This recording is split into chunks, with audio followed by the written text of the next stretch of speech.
Sunnyvale, Palo Alto, Burlingame. Milpitas. Nope. Sorry, No, James. You no. cannot Milpitas say is a city. No, stop saying it. You can't Stop say saying it. You gotta cut it out. You You can't can't say say that. it. James, there are children listening to this, and you keep saying.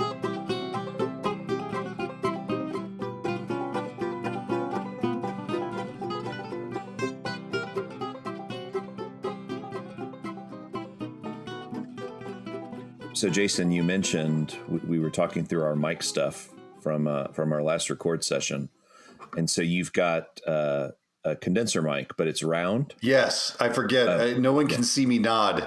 Right. So- Right. Yeah, you're nodding. We Well, can we see can. you nod. You Yeah. can see me nod.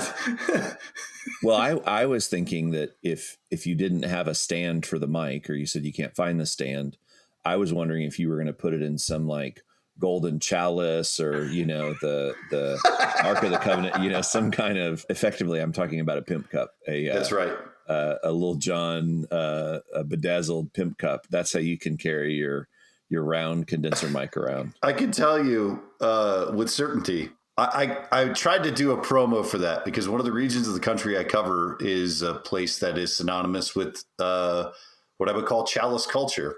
Okay. And I said, hey, can I do a branded chalice? And they went, no.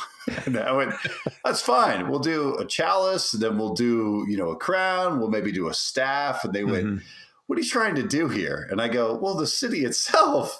Yeah. I'm like, come on. Now, It's a royal city. So why would we not want to celebrate royalty? Right. But what vocation were you doing this as? Like as on for fun? Oh, or? as an actual work giveaway thing. So like I was I see. engineers. I see. My whole thing was to be able to get away with giving him a pimp cup. Okay. Yes, yeah. I could just see you up late at night, like 2 a.m, hot gluing, like bejeweled, encrusted, sort of. Yeah. On that'd be funny. We don't put hot glue on this. Come on, Gorilla Glue. What do you like? Why would you look? It you can't see it once it's glued, right? Yeah. Hot glue. What is this? Cub Scouts? I wonder. Shout out to Troop 309, by the way. Yeah, there you go. There you go. Nice. Hold on a minute. Before, I know you probably have a different path, but I have a question, and I don't know if this is a path we want to go in. If we're totally deviating, who has been the most severely injured from Boy Scouts that's on this? Ooh, definitely not me. And definitely not me. Well, clearly, that narrows it down. I've had a couple injuries. There's only 3 of us, so. Our late fourth brother, Rory, Rory. passed away. Sorry, Rory. Rest in peace. Wow. So, Jason, what? Wow. Well, it's his fault. He played the water moccasin challenge. Okay. Oh no. Right? Wow. Well, what reminded you of that, Jason? Besides the hot glue gun, pimp cup? I think that was it. As I remember how many, why did we have so many hot glue gun sticks that were always, it was like, hey, carry this bin in for a Cub Scouts or a Boy Scouts event. And the whole time you're sloshing around 30 goddamn glue sticks are just rolling around in this thing. And you're like, these never get used. They get covered in camping debris, or they get fused together because of how hot it is in Texas. Yep.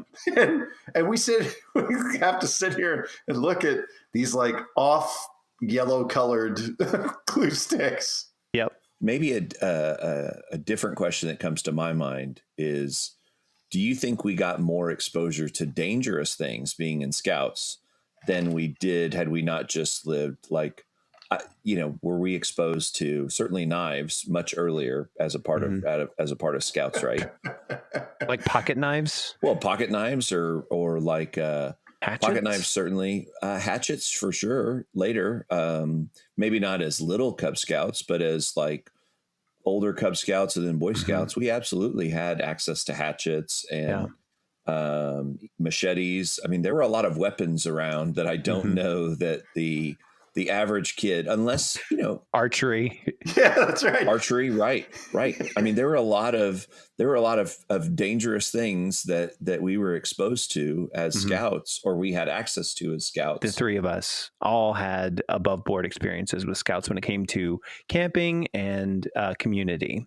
But to your point, Jeff, yeah, there were a lot of dangers, even outside of the rogue Pinewood Derby car that would go off the track and fly into somebody's face or something. It's not going to be bad. Or cut on like a rain gutter regatta. A rain gutter regatta? I don't remember that. Yeah, the rain gutters themselves are sharp, like metal, like a corrugated. Right. Yeah, and so you could cut your finger on a rain gutter regatta. Yeah, rain gutter regatta. Okay. I think the most dangerous thing we probably dealt with for Boy Scouts was, I think, matches. We played a lot with fire, right? We had a lot fire of... Fire was a big component of Scouts. Starting fires, learning how to make your own fire. Yeah, that's right. Putting fires out that sometimes fire was a big thing for sure. I still like the bow and arrow thing though. Like the thought of little Johnny going down range and getting just absolutely nailed by a solid point arrow. Oh man.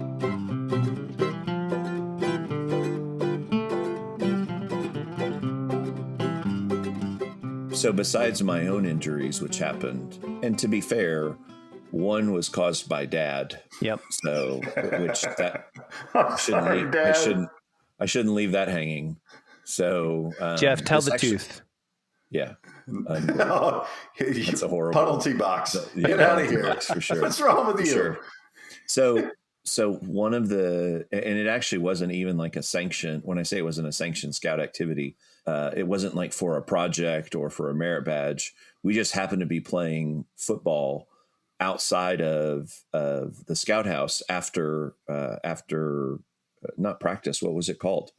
It was like a troop meeting, and basically, I remember it as okay. Yeah, maybe you tell the story because I was the victim in the situation. So. Yeah, I was attacked by my father. Yikes! There was a 30-minute troop meeting. It was September or October, and it was also like dusk in Texas. So like a Monday night, 7:30 p.m. And at the end of it, you have 20 teenage boys. It's high school football season, so of course they're raring to go. So you split up on touch football. It was a touch football and like a 30-yard patch behind the church, behind the Scout house, actually. So Scout house sat between them was a parking lot. So you have a Scout house on one side, the church on the other, and then there's this patch kind of in the back that kids would play touch football on all the time. James, before you get going too far, sorry to interrupt your rhythm. There were no crimes committed. You're not being deposed. The level of detail that you're giving about the location of the Scout house, the church, the parking lot. Is the statute of limitations done? Just to be clear, there were no crimes committed. Okay.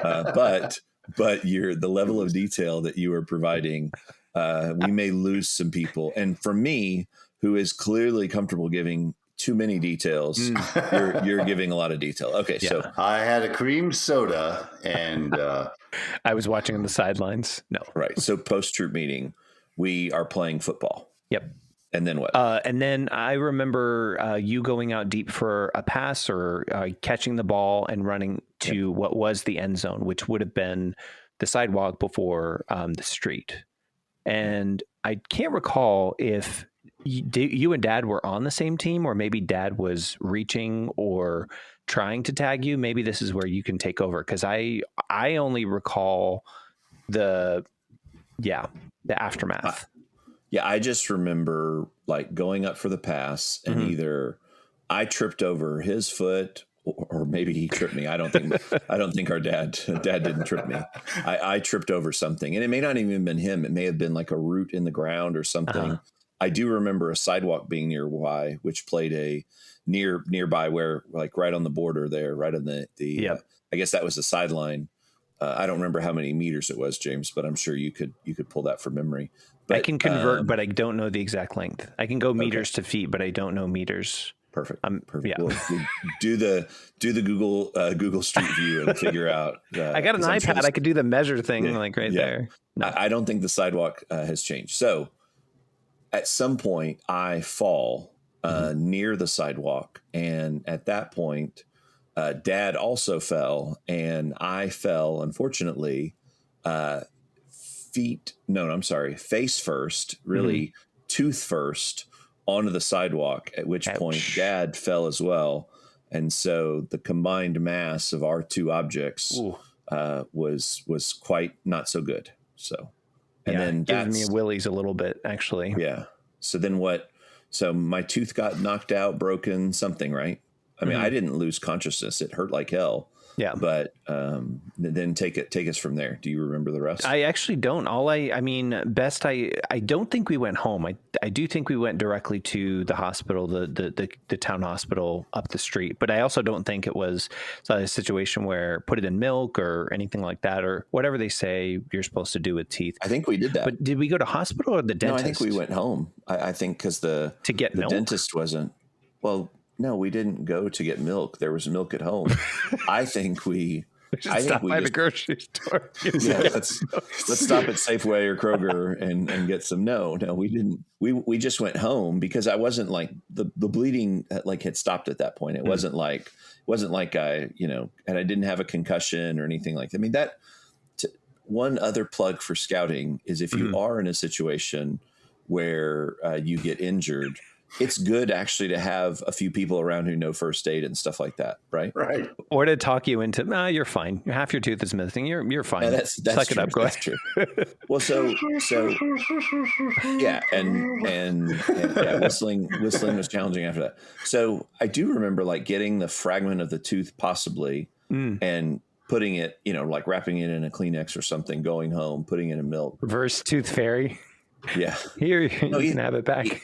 Either mom or dad looked at it and were like, yeah, there's nothing here to save or whatever. And so then it would likely have been the next day that we went to the dentist or whatever. And so was it an adult tooth? Yeah, it was actually. I was going to say with the tooth, could you imagine, because we drank whole milk, that thing go and get a glass of whole milk, it probably bounced off of the surface of the milk. It's like, Mom was probably with a cigarette in her mouth, took it out and said, yeah, boys, this isn't going to work. Like real old timey doctor stuff. Oh, man. Wow. No, but the only other thing with that tooth, so I got not a crown, or maybe it was a crown. I don't know. I got something covering it, like it built up or whatever. And so got a temporary one, I think. And then they made a permanent one, which was fine. And then I want to say 12 years later, 15 years later, I went, I was brushing my teeth in the morning, getting ready to go to work, and my tooth fell off. Oh my gosh, really? The crown thing. Yeah. And because it's right in the middle, it's one of my front teeth. No, I didn't know that. Yeah. One of my front teeth. So I'm brushing my teeth and I was like, what the hell? So then I had to call my boss, and I was like, hey, I'm not going to be in this morning. And he's like, well, why not? And I was like, well, my tooth fell out. And he's like, what are you, 8? Like, what do you mean? And I'm like, no, it's not that or whatever. And so I'm telling the tooth, I promise. Yeah. Stop it, James. You're done. Yeah. You are so done. Your penalty score, by the way, right now, you it's at least 50. I'm going for the high score. Unbelievable. But what I do remember is going to a dentist, and they were like, oh, well, because I kept it, what fell off, I had in my hand, and I didn't put it in milk, by the way, because it's fake. Right. So, but I took it in. It was soy milk. Well, here's the thing. And this is a true statement. So they're like, well, hey, it's fine. It looks like whatever they used to bond it has just fallen off. I'm going to rebond it temporarily. And then, you'll need to come back. Well, I never went back. So to be fair, I think, I don't know, 15, 18 years, whatever how long ever ago that was. Yeah. I don't remember ever going back and getting it fixed. So it's highly possible that any day now this thing's going to pop off again. And so, not pop off in a good way, like a pimp cup kind of party thing. The tooth will pop off. What if you have your pip cup, you chip it on there, and you take a jewel and you just stick it on the bottom part of the missing tooth? I mean, we are from the Houston area. And it's true. Grill. Houston area was famous for grills. If we get 10,000 listeners, can we each get grills? Yeah, I'm down. Sure. All right, cool. We'll go see Johnny Dang, right? Yeah. Get some real grills. Can I just have a girlfriend instead? Because I don't want to grill. That was not a pun. No, that's not a pun. You stretched it. Okay. Wow. All right. You have exhausted your limits. We're done.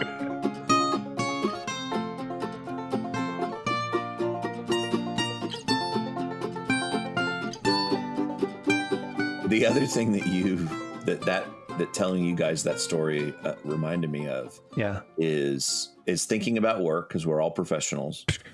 Speak for yourself. Well, I mean, we have professional jobs. Whether we're professional or not, we have professional jobs. I had 2 instances where I was late for work at a restaurant. So mine were actually the same job. I worked at On the Border, the Tex-Mex restaurant. And I rode my bike to work. Now there's a much longer story. Definitely, I got to get some Kleenex. It was a lot. It was pretty heavy time. But suffice it to say, as a grown, I think I was 20. Having owned a car, driven cars, all that stuff. A grown boy of 20. Yes, something like that. Well, I was late to work twice. One time because a lady hit me with her car when I was riding to work. Oh, no. And so the old Eric Idle getting hit in European Vacation. Oh, I'm sorry. Yeah, it's just a flesh wound.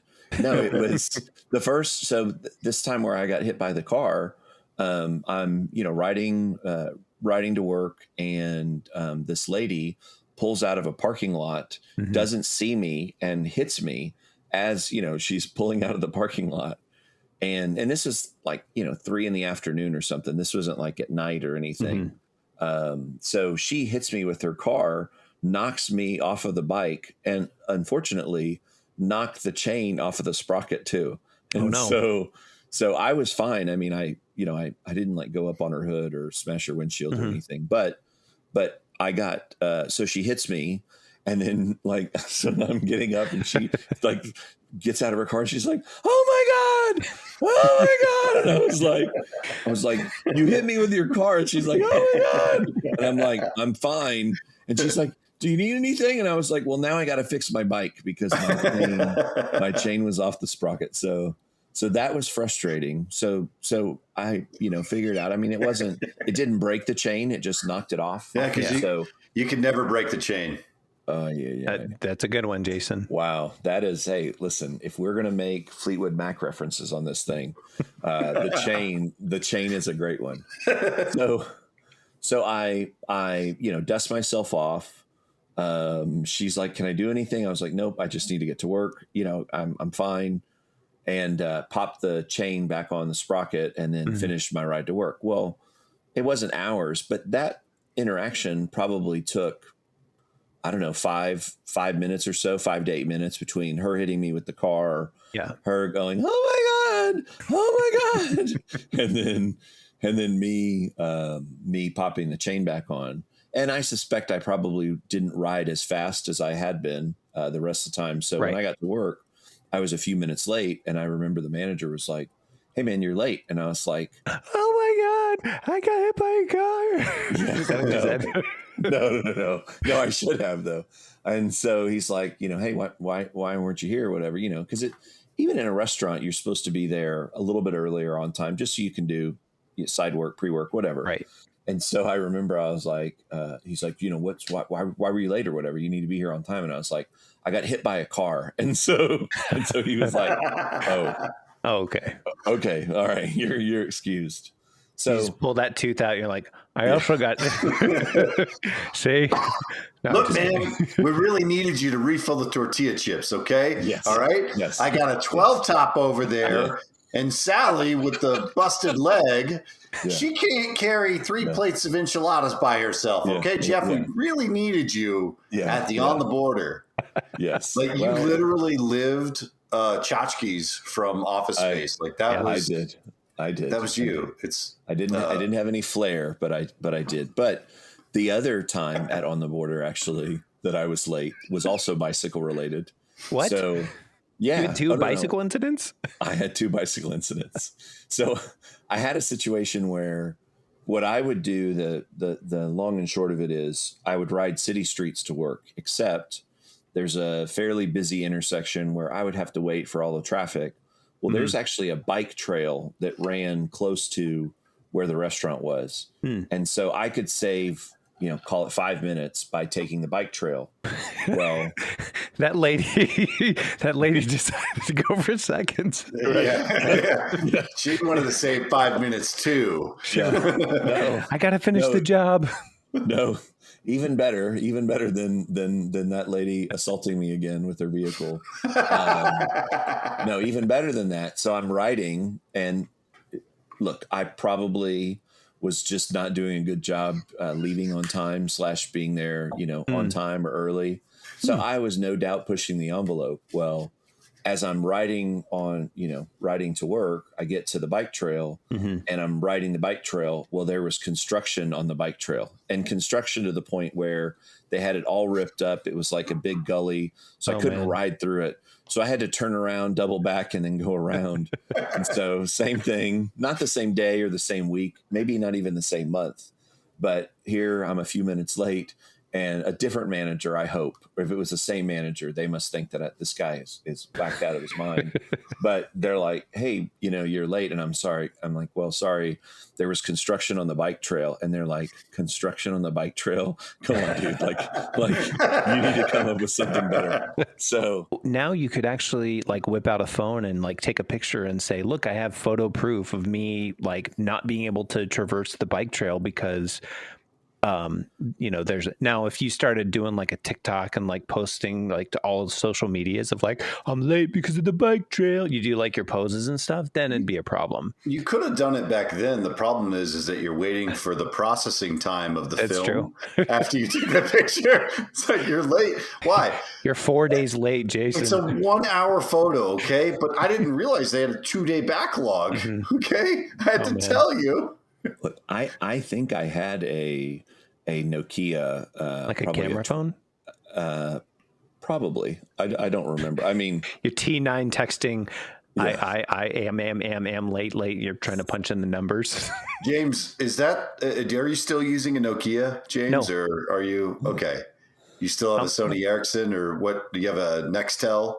What do you have? I'm on the Nothing phone now. Oh, okay. Yeah, he's fancy. Wow. Yeah. You want to see? Fancy. There's my Nothing phone right there. What is that? It's the glyphs on the back of the Nothing phone. It's pretty cool. Does little ring tones. Can you do FaceTime? No. Now I can, because I also have an iPad. So yes. What about iMessaging? Yeah, I think I can get your iMessage. Okay. But Jason, you're asking via the Nothing phone, not via his iPad. Correct. Oh, no. Oh, how much was the Nothing phone? It was something. It was something. It was not nothing. It was something for sure. Can you go into the Nothing store and buy a Nothing phone? In London.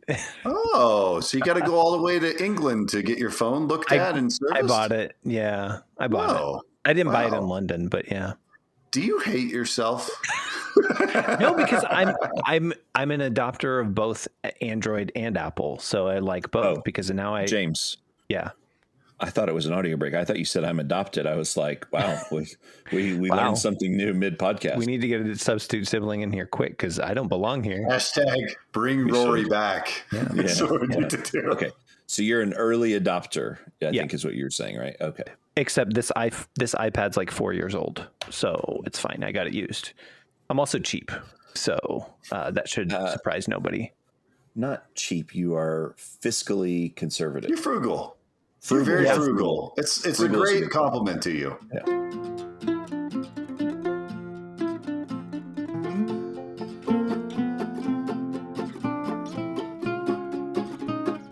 I think I shared this with Jason and you, Jeff, as well. I've never been late, so I'm just gonna stick to that rule. But have you really never been late? No, I've been late. But I've never been comically late. If that makes sense. I don't really have very many stories. I don't know how getting hit by a car is comical to you, but okay. But I do have a dentist story, and it's very quick. It won't take too long. So I actually, when I moved to Minnesota, I didn't go to the dentist for a couple of years, as we all maybe have anxieties about, any sort of dental work or whatever. But I didn't go to the dentist, and something was messed up in my pH levels. Who knows what it was? Could have been the energy drinks. I went to the dentist once. They did their checkup, And they said, you have some cavities. And I said, oh, well, how many do I have? And they said 12. And I said, what? They said, you have 12 cavities. Hold on. How many teeth?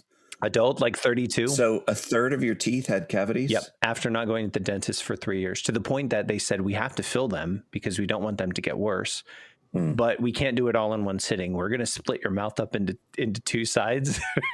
So they did one side, one appointment, and one side, the other appointment. This is no stranger, but I also did topical and like, Novocaine. I didn't do gas or anything. Both of you probably have, and if this is too personal, let me know, but sometimes I have gas. Is that what you're asking? Yeah, not like gas. I meant the dentist chair. We need to cut that out. That is nasty. Why?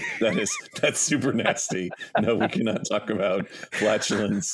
I can isolate you saying sometimes I have gas. No, we are cutting that out. Sometimes I have gas. Oh, wow. Okay. When you both have had dentist appointments before, you've had, is it laughing gas or nitrous oxide? They just give you nitrous and put you under, I think right? they're the same. Yeah, they're the same. So it's nitrous. So I've unfortunately gone through similar struggles with the dentist, and I found someone that was fantastic and who's just been my dentist for probably the better part of 8 years.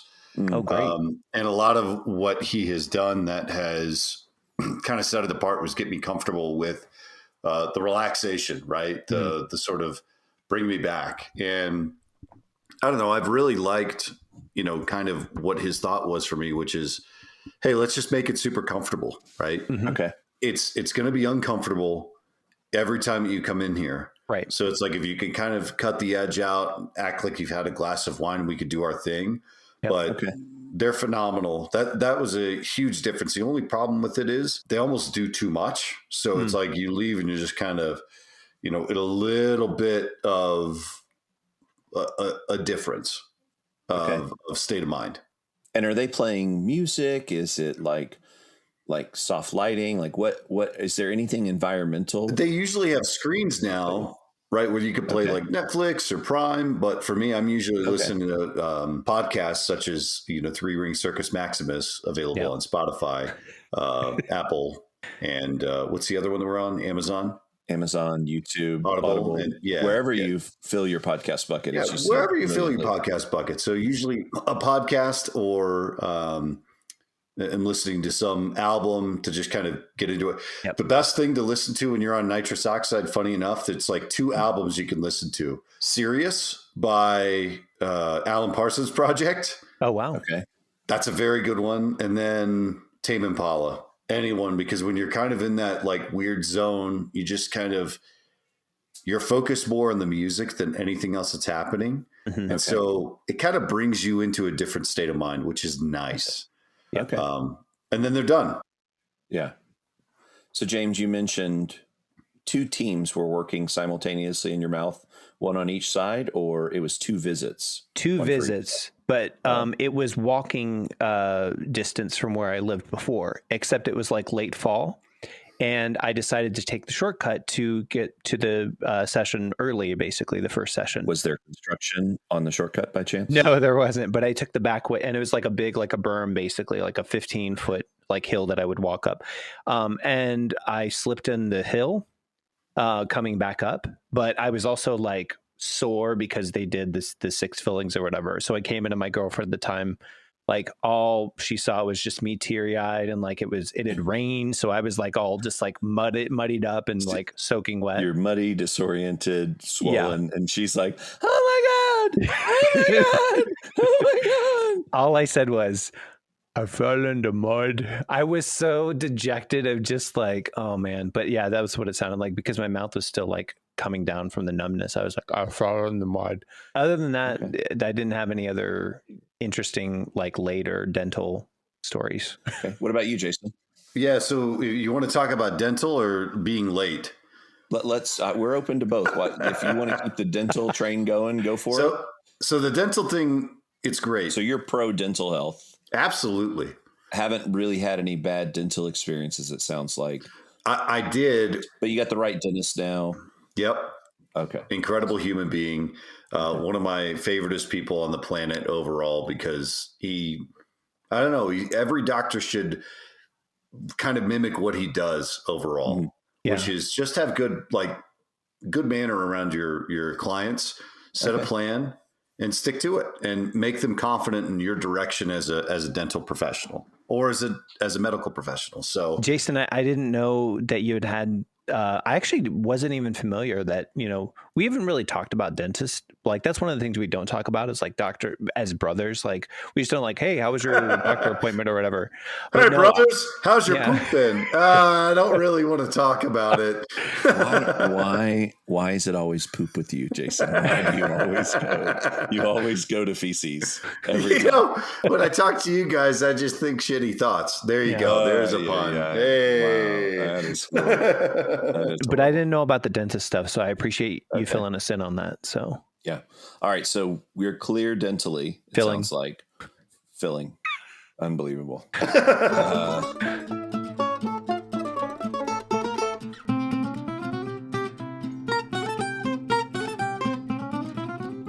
So, Jason, being late, are you generally on time?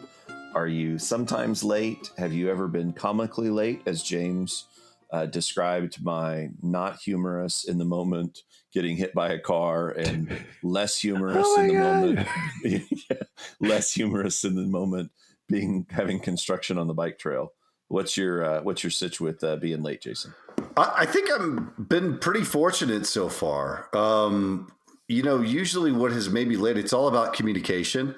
So if I've got kind of a straightforward, I think I'm going to be late for this, I just make phone calls and usually I'll be fine, but I can't stand being late. It drives me nuts. But even think like Target, Journeys, Best Buy, you were never late any of those places?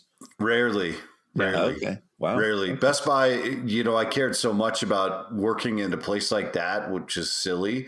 But really, I just wanted to be kind of, omnipresent and show up on time. By the way, it wasn't silly. I remember vividly when you were working there while you were in school, you took a ton of pride in your job. And I think that's really impressive. You never approached it as if, hey, I want to do this for the rest of my life or whatever. And you would, I think, been fine when you finished your degree. If you were passionate about it, you would have stayed, but you never dismissed it or said, this is just a bullshit job. Like I'm not, right. I don't care. But I think that's really impressive, Jason. And I think you've done that with a lot of jobs. And James, I think you're very similar. Like you guys both, I think, take tremendous pride in what you're doing, even if it's not your ultimate passion or vocation. I look at it this way. You're going to be late.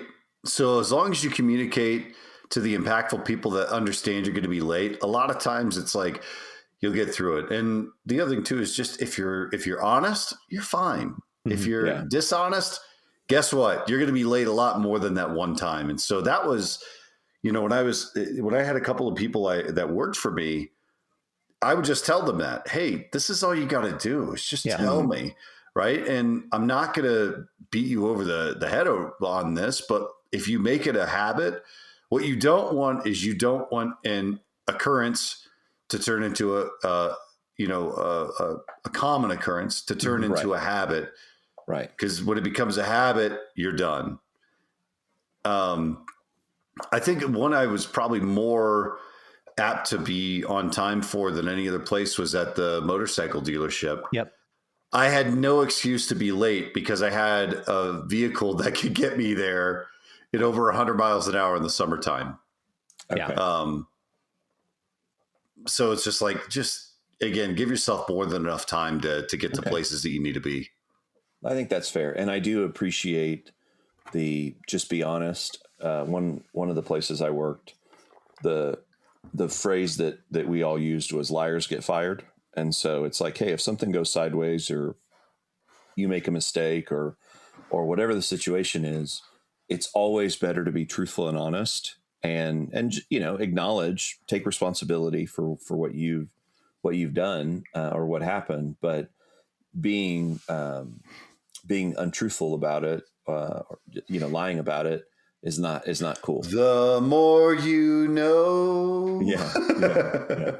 I didn't mean to get so serious. I feel as the lesser brother. You guys are like early / on time for everything, and I'm at times pushing the envelope the other way. So, or at least when I was on the border, I certainly. You could. Here's all your thing. It taught you at age of young adulthood that bicycles are really bad for your health.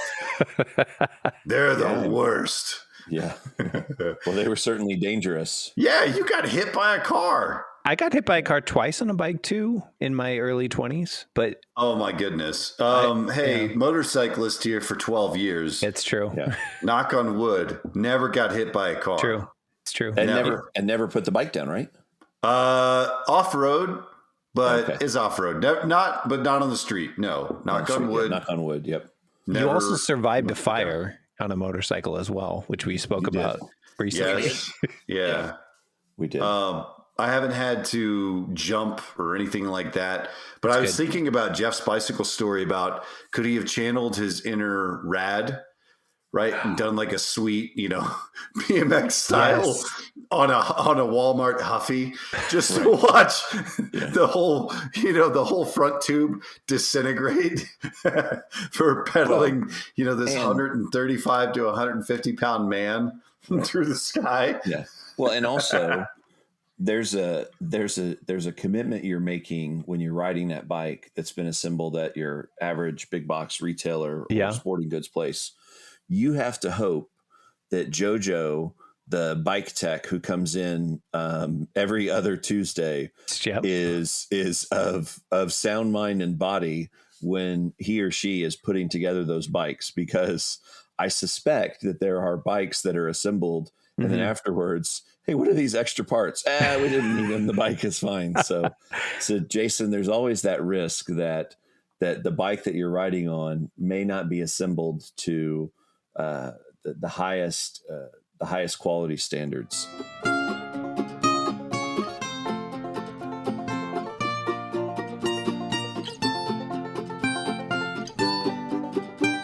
I think we spoke about my bike getting stolen from a Safeway before, and I did replace that bike with what was a new bike from a Sport Mart, I think it was called. And I was just riding it up Santa Clara, San Jose, like El Camino Real, which makes me sound super snobbish because it was the main thoroughfare in Silicon Valley. You can get like north to south basically on El Camino Real or whatever. Jason, I feel like and he's our crack editor / audio engineer, all these things. James, could you come up with some kind of sound effect for yourself that Silicon Valley, not an air horn, not that, wah, wah, wah, wah, not that, please, anything but that. Can you come up with some kind of sound effect? So every time you say Silicon Valley, the listeners will know to yes, James in Silicon Valley. Okay. But I need a suggestion from each of you.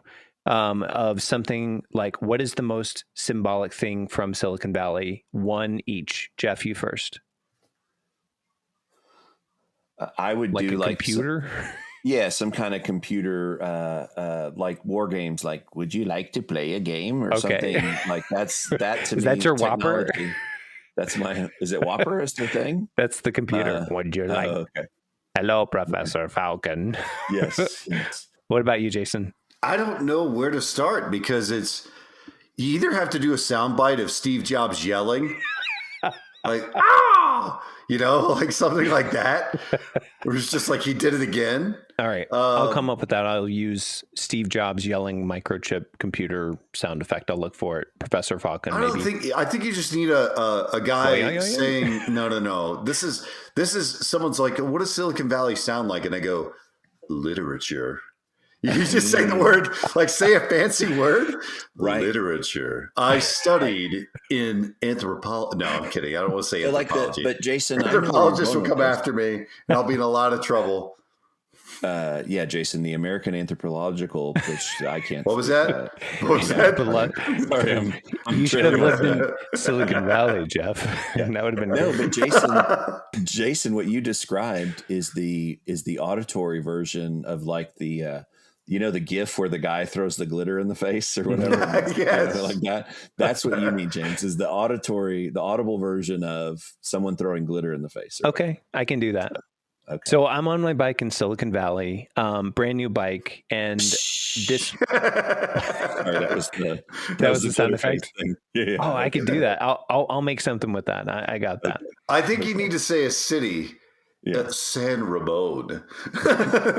Yeah, I'll just go through the whole list of Silicon Valley cities. Sunnyvale, Palo Alto, Burlingame. Burlingame is a fancy yes. Milpitas. Nope. Sorry, James. Milpitas is a city. No, stop saying it. You can't say it. You got to cut it out. You can't say it. James, there are children listening to this, and you keep saying no. So I was on my bike. He's just talking about Milpitas. All right. Yeah. So the bike I had before that got stolen from Safeway had one brake lever. I don't know why. This bike had two brake levers, and I didn't know what the reason for two brake levers was until I tested it out for myself, stopping at a red light. Because I was like, oh, well, one is for the back wheel and one is for the front wheel, so I could squeeze both. And I'll stop even like twice as fast. No, you don't stop twice as fast, because I was going like 10, 15 miles an hour. I hit both brake levers and I doubled over the front of the of the handlebars. Yeah. And so like I'm, like sprawled out. I didn't get hurt or whatever. It was almost like a front flip. So I didn't land on my feet, but I landed in like kneeling position basically. And like the bike didn't even tip over, but like I had one hand still on the handlebars or whatever. But operator error, as much as the assembly error. James, I don't want to be that guy, but I don't think you were truthful and honest a few minutes ago. About what? Well, you said your bike was stolen from Safeway. Oh, I don't think that was an accurate description. Number one, you left your bike unlocked and untethered. So I'm a trusting person. Well, okay. I can appreciate that. So at best, someone borrowed your bike, which you were leaving unsecured. Now, they never returned it, which may constitute theft in some states. I don't know exactly bicycle. I don't know property law that well. That was only my minor, not my major. But yeah, saying your bike got stolen when you repeatedly left it unsecured and unlocked is not really truthful. Well, it's, again, I know you're not a liar. I wouldn't call you that, but that certainly is stretching it truth a little bit.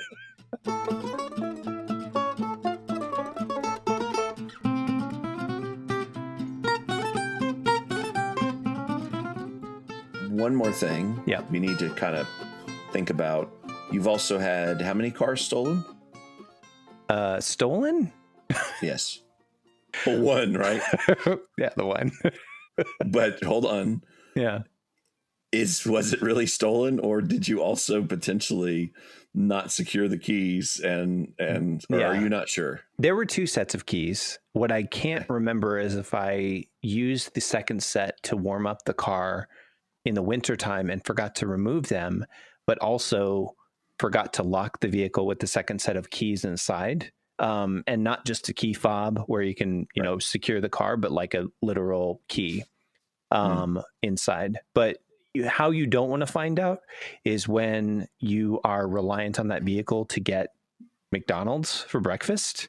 And so you're looking forward to Egg McMuffin, and instead you're filling out a police report saying, hey, my vehicle is done.